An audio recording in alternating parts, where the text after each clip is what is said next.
Obrigada, senhor presidente, senhores senadores, senhoras senadoras, quem nos acompanha pela TV Senado, Rádio Senado, pelas redes sociais, quem está aqui nos visitando hoje no plenário do Senado, sejam muito bem-vindos.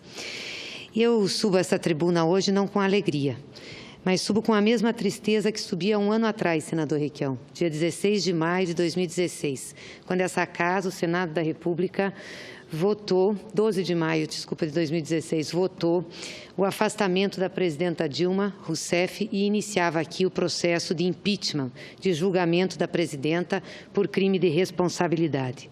Faz um ano que a presidenta foi afastada e naquela época nós falávamos algumas questões e dizíamos que o afastamento da presidenta não eram pelos crimes que estavam apontando, os crimes de responsabilidade, os decretos que ela tinha feito em relação ao orçamento público e nem o atraso ao pagamento ao Banco do Brasil do Plano Safra, mas era um afastamento político, era um golpe porque rasgava a Constituição. A presidenta não tinha cometido nenhum crime. E para lembrar um pouco o que nós falávamos aqui, eu quero tomar a liberdade de reler trechos do meu pronunciamento naquele dia, que eu acho que espelha muito o que nós temos falado durante este um ano e o que nós estamos vivendo no Brasil hoje. Quando eu subi à tribuna naquele dia, eu disse o seguinte, comecei meu discurso dizendo o seguinte: 30 anos nos separam do fim da ditadura militar. No início da nossa jovem democracia, jovem sim, mas uma democracia que nos proporcionou conquistas importantes, a começar pela Constituição Cidadã, que estabeleceu direitos e definiu deveres, a começar pela conquista do voto direto, com a campanha das diretas já, a eleição do primeiro operário, do primeiro trabalhador como presidente da República, que foi o Lula, e a eleição da primeira mulher para presidir o Brasil. E continuava, dizia, agora nós podemos estar à beira de um abismo. Se utilizarmos de maneira errada os instrumentos constitucionais que temos, com certeza vamos levar a uma desestabilização. Tirar uma presidenta eleita pelo voto popular através do impeachment, sem crime de responsabilidade, pode parecer democrático, mas não é. Pode parecer atender a maioria, mas não trará a solução que ela tanto anseia. Impeachment é um instituto excepcional previsto na Constituição. É como o estado de defesa, o estado de sítio. Ele suspende direitos, interfere na decisão popular e tem que ser usado apenas em situações excepcionalíssimas.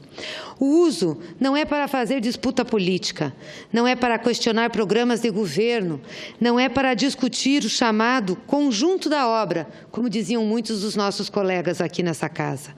Essa discussão e esse debate do conjunto da obra se faz num processo eleitoral. Aliás, o Brasil tem eleições a cada 2 anos, eleições consensuadas democraticamente. Não temos por quê, para resolver problemas políticos neste país, lançar mão de um instituto tão excepcional como o impeachment. O impeachment exige crime de responsabilidade, ato ilícito praticado pela presidente da República. O impeachment exige que tipifiquemos o crime. Não há nenhum crime praticado pela presidenta, dizíamos nós naquele momento.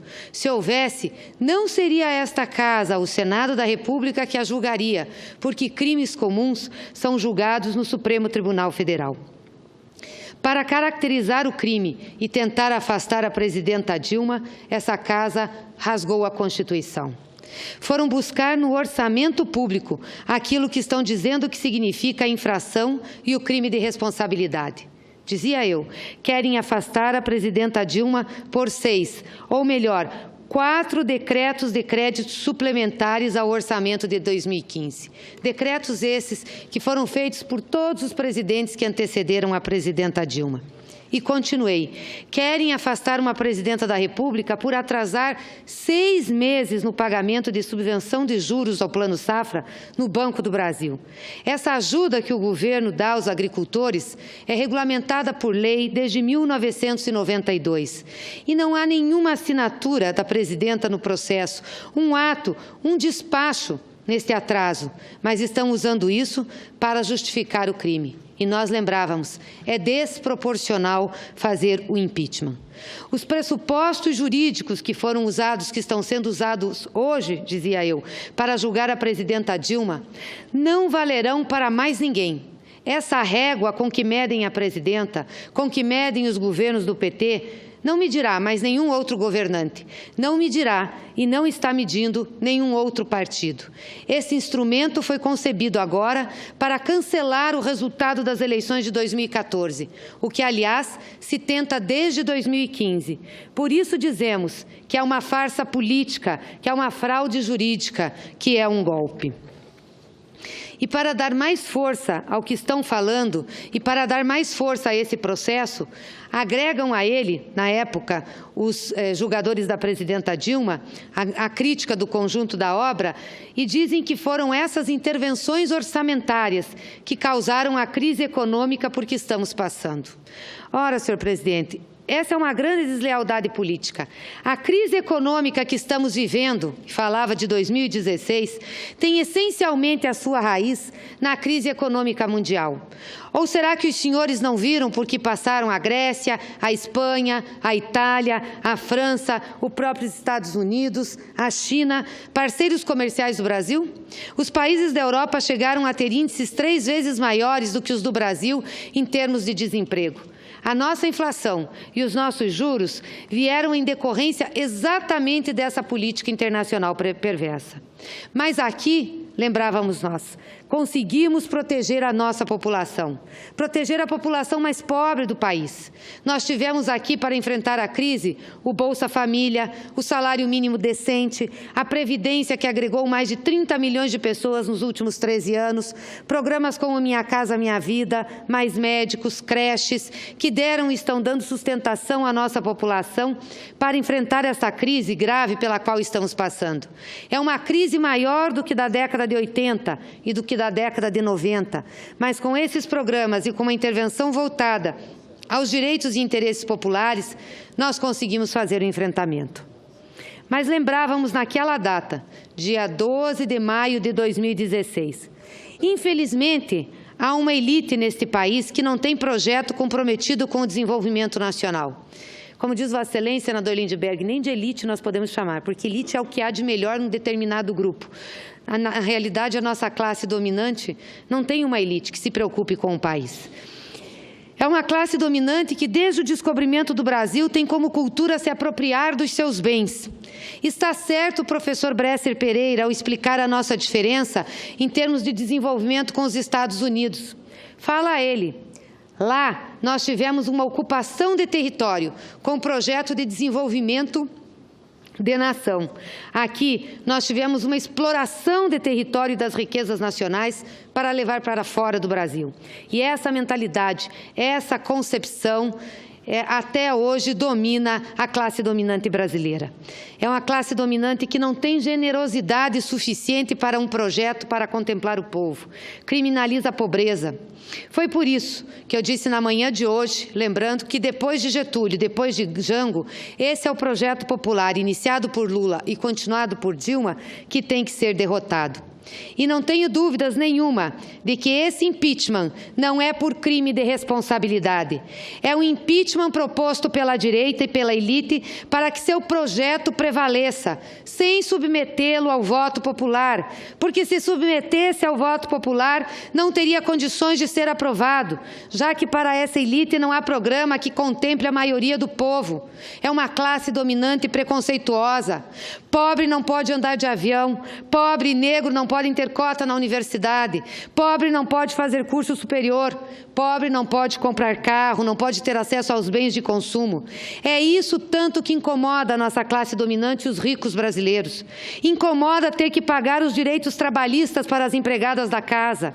Incomoda também o protagonismo das mulheres, porque a política ainda é um espaço majoritariamente masculino, com seus códigos, tapinhas nas costas, com seus encontros comensais, com suas articulações feitas fora dos espaços constitucionais, dos espaços institucionais. Foi por isso que tiraram a presidenta Dilma. Sofreu uma enorme desconstrução na sua imagem pessoal e política. E estão tentando vender agora, dizia eu em 2016, para o povo brasileiro, que o afastamento, que o impeachment da presidenta é a solução de todos os problemas. Não, não é, alertávamos. Não é a solução de nenhum problema. Pior do que isso, é o agravamento dos problemas. Não há esperança popular no governo do vice-presidente Temer. Não há o que se esperar, a não ser perdas de direito e retrocesso. O que estão querendo vender para o Brasil é uma mentira de que, tirando a presidenta Dilma, todos os problemas estarão resolvidos. Isso não é verdade e nós temos que deixar isso claro aqui. Por isso, nós temos repetido que esse impeachment, por não ter base constitucional e ser exatamente o instrumento que a elite e a direita coloquem o seu projeto de governo no poder, sem passar pelo voto direto, é um golpe. Não está previsto na Constituição. Portanto, nós não temos que esperar nada desse futuro. E terminei a minha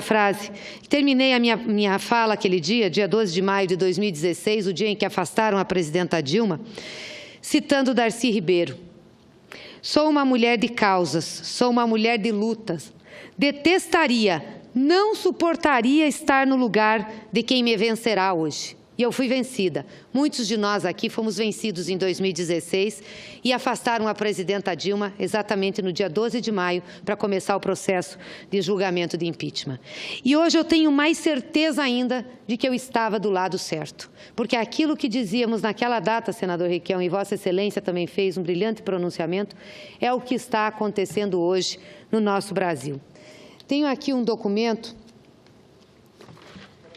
de um site, de um grupo chamado Alerta Social, que publicou, para divulgar hoje, um golpe por dia, 365 direitos perdidos desde que Michel Temer assumiu a presidência da República. Primeiro, evidentemente, que nada melhorou.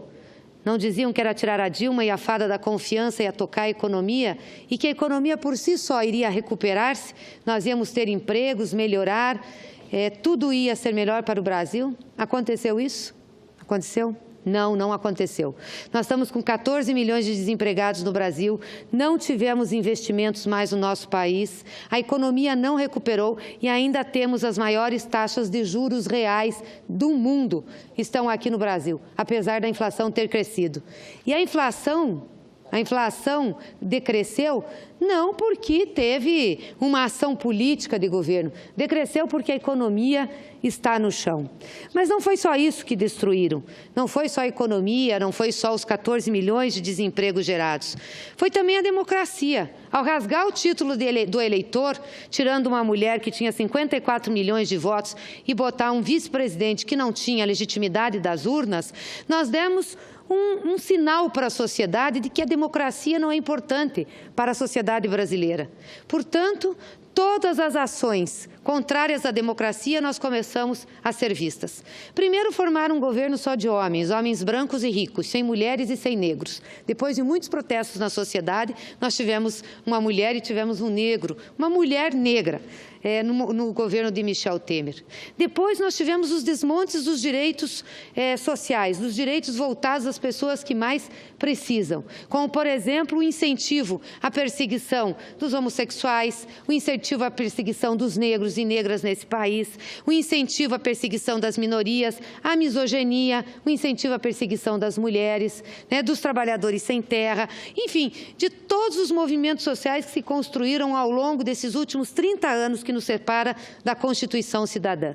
Por quê? Porque foi essa a ação do governo, foi isso que o governo permitiu que a sociedade lesse das suas ações, do processo e da forma como tocava o governo. Infelizmente, nós estamos tendo um desmonte da democracia, nós estamos tendo a violência policial ser maior, nós estamos tendo a violência e a intolerância nas ruas serem maiores. É como Vossa Excelência disse ontem aqui, senador Requião, os demônios estão soltos. Esse governo abriu as portas do inferno e deixou parar sobre a população brasileira todos os demônios que fazem mal a ela. E nós estamos pagando um preço disso. Desmontaram programas sociais. Eu venho de um estado agrícola, Vossa Excelência também é, do Paraná, onde a agricultura familiar tem uma importância imensa para a economia do estado. O pequeno agricultor. Nós nunca tivemos antes do governo do presidente Lula, nenhuma programação, nenhum programa que atendesse o agricultor familiar, seja de financiamento, seja de implantação de políticas públicas. Pois bem, depois de 13 anos com políticas de sucesso para a agricultura familiar, começamos o desmonte. Vossa Excelência quer me pedir uma parte para saudar os meninos? Eu queria só saudar os alunos da Escola Parque do Rio de Janeiro, que inclusive, coincidentemente, senadora Gleisi Hoffmann, é a escola das minhas duas filhas. Eu falava que, coincidentemente, é a escola que as minhas duas filhas estudam no Rio de Janeiro. Muito bem, sejam muito bem-vindos. Claro, vamos conversar. Na hora que vocês descerem aqui, a gente conversa, hein? Continuando, então, senador Lindbergh, senador Requião, a agricultura familiar está sendo desmontada. Eu tive a oportunidade de ir agora em São Paulo, na segunda-feira da Reforma Agrária, que é uma feira que é feita no Parque Águas Claras, lá em São Paulo, exatamente para aproximar o campo da cidade. E é uma tristeza ver os agricultores, os camponeses falarem que não têm mais acesso a programas para vender a sua produção. Porque nós tínhamos colocado o PAA, que é um programa de aquisição direta de alimento, que o governo fazia, os governos estaduais, municipais faziam para comprar alimentos do agricultor para hospitais, para repartições públicas e também o programa da alimentação escolar, que as prefeituras, com um recurso federal, compravam dos pequenos agricultores a sua produção para servir para as crianças na hora da merenda. Então, produtos frescos, coisa muito mais saudável, pois isso acabou, nós não temos mais esse recurso. Agora, de novo, nossas escolas estão voltando a comprar merenda escolar processada, não mais a merenda natural. E o que está acontecendo com o pequeno agricultor? Está deixando de ter renda, não tem para quem vender. Então, é uma tristeza esse desmonte. Por que fazer isso? Em nome o quê? Da grande agricultura? Estão acabando também com os recursos para que os agricultores familiares façam empréstimos junto ao Banco do Brasil, para ter investimentos para a sua área, para a sua terra, para poder fazer o plantio. Nós estamos com o Pronaf reduzidíssimo e o aumento de juros dessa área do Pronaf também grande. Enfim, assim nós podíamos, eu dei foco aqui à agricultura para falar um pouco para o meu estado, o estado do Paraná, que sabe o que significou esse programa. Mas se a gente for pegar aqui a educação, o desmonte que nós estamos tendo das nossas universidades, se nós formos pegar aqui a habitação, o Minha Casa Minha Vida foi um dos melhores programas que nós tivemos para enfrentar o desemprego nesse país e para enfrentar a falta de casa, de moradia para a população mais pobre. Pois bem, agora o que estão fazendo com o recurso do FGTS? Estão levando o recurso do FGTS para financiar moradias acima de R$700 mil. Porque aí a Caixa Econômica não vai ter risco de ter inadimplência. Aliás, a inadimplência para essa parte mais baixa da população sempre foi muito pequena. Então, nós estamos invertendo a lógica do que é o papel do Estado. A Caixa Econômica agora, uma empresa pública, vai financiar a habitação para os ricos. A assistência social também está sendo desmontada. Vale lembrar aqui que a PEC 55, que agora é a Emenda Constitucional 95, que aprovamos nessa casa e nós alertávamos, vocês estão congelando investimento por 20 anos, um país que não tem infraestrutura, que o desenvolvimento econômico é precário. Como é que nós vamos congelar investimentos por 25 anos, por 20 anos? E ainda retiramos dinheiro da educação e da saúde e comprimimos a assistência social. Que tipo de país que nós queremos? Um país que tem carência de todos os lados e o Estado brasileiro vai se negar a investir naquilo que é fundamental? Pois bem, tiraram. A nossa política indigenista também. Estão agora querendo acabar com a FUNAI. Os índios vieram aqui, os indígenas vieram aqui fazer um protesto, fazer um encontro, foram recebidos a bala de borracha e a bombas de gás. Que país nós estamos montando, nós estamos formando? Ou destruindo, melhor perguntar. Enfim, os direitos trabalhistas. Nós estamos fazendo a reforma da CLT. Primeiro já aprovamos não, né? A Câmara aprovou e a base do governo aprovou a terceirização. E agora aqui no Senado veio o projeto da Câmara que muda totalmente a CLT. E ontem nós tivemos uma audiência pública aqui que foi uma tristeza. Uma tristeza. Doutores sentados nessa mesa, com grande estabilidade, bem de vida, que não tem seus empregos e seus salários afetados por nenhuma crise, dizendo que tem que retirar a estabilidade do trabalhador, que pode ter trabalho intermitente, que as férias podem ser divididas em 3 vezes, que pode ter demissão coletiva, dificultando o acesso ao judiciário pelo trabalhador. É uma vergonha o que nós estamos vendo nesse país. A saúde, estamos acabando com as farmácias populares. Um dos melhores programas que nós tivemos, onde a população de baixa renda podia comprar remédio por preço baratíssimo, alguns remédios entregues de graça. Isso vai deixar de acontecer. Em nome do quê? Por quê? Que mal fez o povo pobre desse país para pagar com isso? E a Previdência, então? Que a reforma que mandaram para esse Congresso Nacional é uma das coisas mais perversas feitas nos últimos tempos contra o povo trabalhador. Estão desmontando o único cinturão de proteção social que nós temos, efetivo, que mudou a vida do povo depois da Constituição de 1998, desculpa, onde nós construímos uma política de seguridade, saúde, previdência e assistência. Nós estamos jogando no lixo. Mas nós dizíamos isso aqui, nós dizíamos, vão tirar a Dilma para retirar os direitos, vão tirar a Dilma para implantar nesse país um programa que jamais passaria nas urnas. Ou vocês acham que o Michel Temer, defendendo essa reforma da Previdência que está aí, a reforma trabalhista que está aí, o desmonte na saúde, acabar com as farmácias populares, desestruturar as universidades, vocês acham que esse programa de governo ganharia voto do povo brasileiro? É claro que não ganharia. Por isso que fizeram o golpe, para implantar esta vergonha nacional. Por isso eu digo, senador Lindbergh, que cada vez estou mais convencida que estávamos do lado correto, denunciando o que estava acontecendo no país. E não é só isso, não é só com essas políticas pontuais que nós temos, sociais, e que foram fundamentais para a economia brasileira, mas é também em relação à nossa soberania, a soberania nacional. Toda a política altiva e ativa, construída pelo presidente Lula, está sendo desmontada. Nós estamos entregando as nossas riquezas nacionais. Começamos a entregar pela Petrobras. Tem um dado que a Federação da Petrobras, os trabalhadores da Petrobras, trouxe para nós, que eu fiquei muito impactada, porque com essa Operação Lava Jato, que ajudou a desmontar a Petrobras, também o preço do petróleo, que caiu muito em 2015, mas com essa Operação Lava Jato, dizem que as perdas estimadas pela Lava Jato na Petrobras foi de 6,6 bilhões. Só que desde que esse governo assumiu, nos diz a FUP, a Federação dos Petroleiros, as perdas auferidas com as mudanças que eles estão fazendo na Petrobras, com a venda de ativos, já chega em 110 bilhões de reais. Estão desmontando a Petrobras e diziam que fomos nós que desmontamos a Petrobras. É uma vergonha. O patrimônio líquido da Petrobras em 2002 era de 15,5 bi. Em 2014, esse patrimônio líquido era de 117 bilhões de reais, 7 vezes a mais. Ou seja, nós em 12 anos aumentamos o patrimônio líquido da Petrobras em 7 vezes. Ainda que a gente fale que em 2015 caiu para 66, muito acima do que era em 2002, que era 15 bi. E caiu pelo preço de petróleo e pela condução da Operação Lava Jato, que não pune as pessoas e pune as empresas.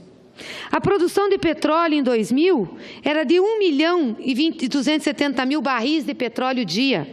Em 2015, de 2 milhões de barris, 520 mil dia. Nós dobramos, quer dizer, a Petrobras levou, desde a década de 40 até 2002, para produzir 1.270.000 barris por dia. Nós, em 15 anos, presidente Lula e presidenta Dilma, subimos essa produção para 2.520.000. Duplicamos, pois é isso que está sendo destruído. Em nome do quê? Da eficiência da empresa? Mentira. Em nome da recuperação dos ativos? Mentira.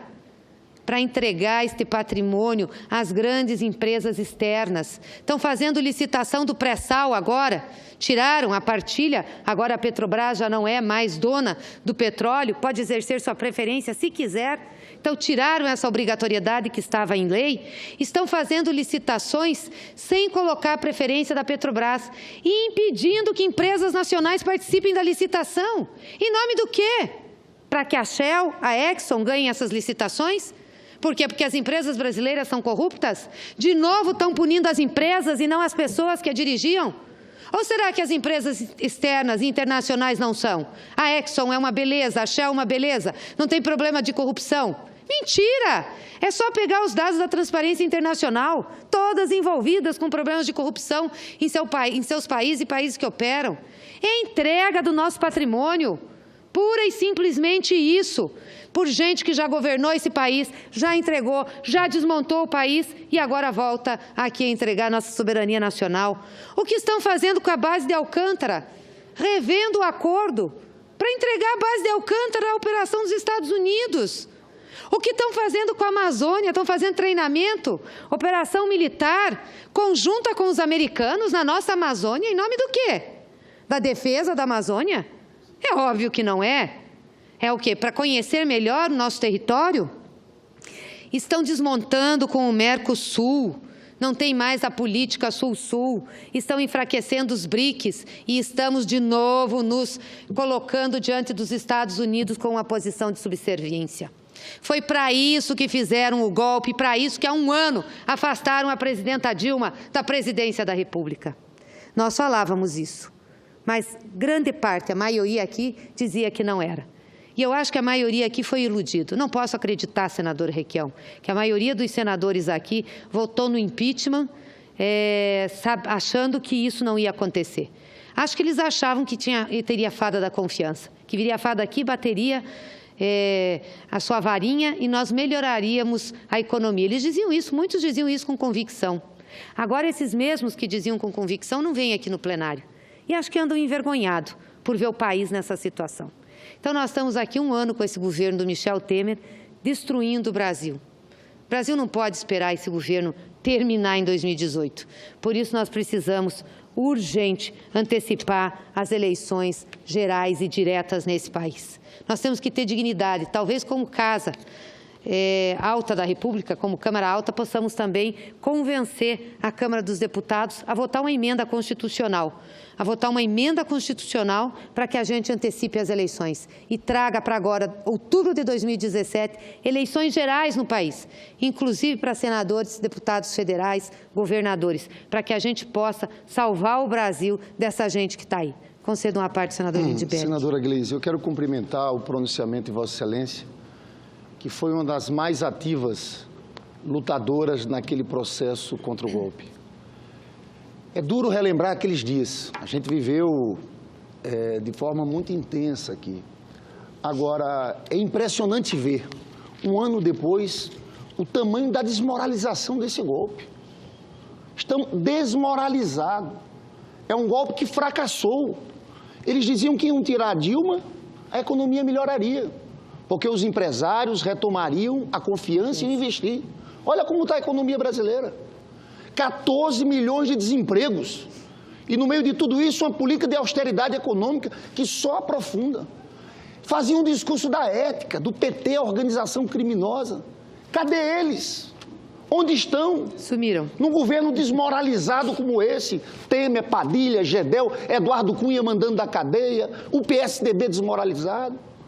Eu queria escutar o PSDB no dia de hoje. Cadê os senadores do PSDB para fazer o balanço disso aí? Devem estar arrependidos, porque sabem que colocaram o Brasil numa grande furada. É impressionante a irresponsabilidade das elites brasileiras também. Então, eu quero cumprimentar, eu vou falar daqui a pouco. Eu estou engraçado, hoje, acaba vendo um filme aqui. Né? Eu acho, sinceramente, que esse plenário do Senado Federal devia estar cheio.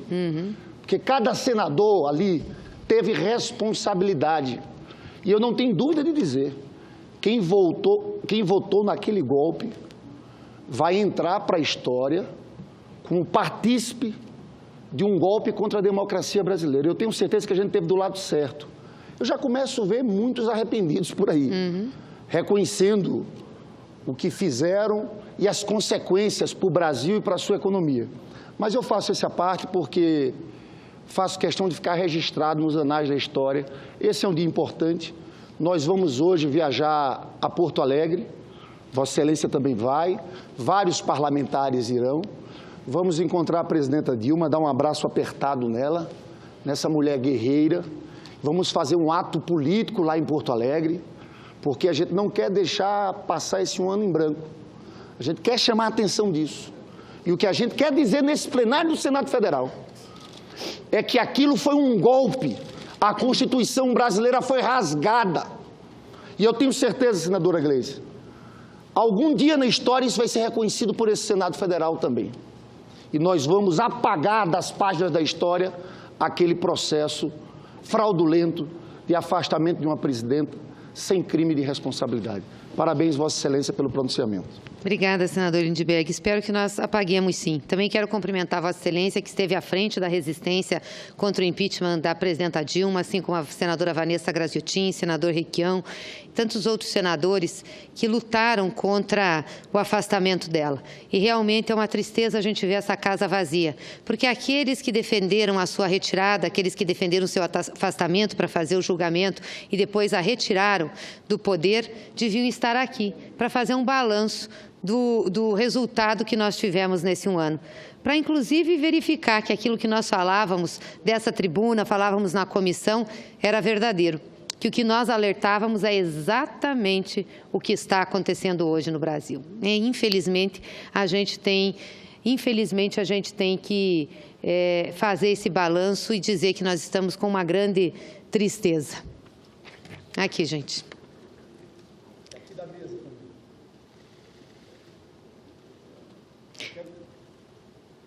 Eu quero chamar a atenção aqui também do presidente.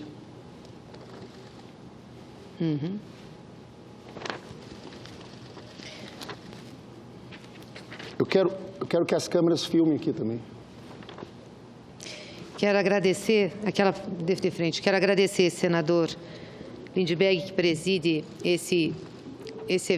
essa sessão, e dizer que é uma pena, é com muita tristeza, a mesma tristeza com que eu subi no dia 12 de maio, aqui para falar, naquele dia fatídico que esse plenário estava cheio dos algozes da presidência, com aquela mesma tristeza subo hoje, que é uma tristeza do povo brasileiro, da nossa democracia, pela desconstrução que o país está passando. Muito obrigada.